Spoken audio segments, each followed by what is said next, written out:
একদল লোক এসে তো বলেই ফেলবে, "এই ছি, ছি, ছি, এগুলো কি খায় নাকি মানুষ? ছি! কি রান্না করছে এগুলো এনারা?" হ্যালো এভরিওয়ান, আসসালামু আলাইকুম। অনেকদিন যাবৎ ফ্রিজে গরুর চামড়া পড়েছিল। তো ফ্রিজটা পরিষ্কার করেছি আর চামড়াগুলো বের করে ভালো করে পরিষ্কার করে নিয়েছি। চামড়াগুলো খেতে কিন্তু খুব স্বাদ লাগে। এক ধরনের গরুর বটের মতোই লাগে। তো আমিও আগে খেতাম না। আমাদের পাশে রান্না হলে আমি কখনোই খেতাম না। তো ২-১ বার একটু, একটু মুখে দেওয়ার পরে খেয়ে দেখি বেশ ভালোই লাগে, খারাপ লাগে না। আর এটায় কিন্তু অনেক উপকারিতা আছে। তো যাই হোক, আমি কিন্তু খুব ভালো করে পরিষ্কার করে নিয়েছি। তারপরে মসলা, হলুদ, মরিচ বেশি করে দিয়ে ভালোভাবে মিশিয়ে নিব।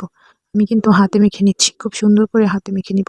আর তেলটা কিন্তু একটু বেশিই দিতে হবে। কারণ এখান থেকে কিন্তু কোনোভাবেই একটুও তেল বের হবে না। কারণ চামড়ার ভিতরে কোনো তেল থাকে না।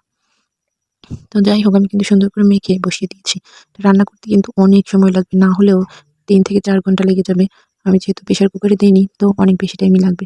তো আল্লাহ হাফেজ।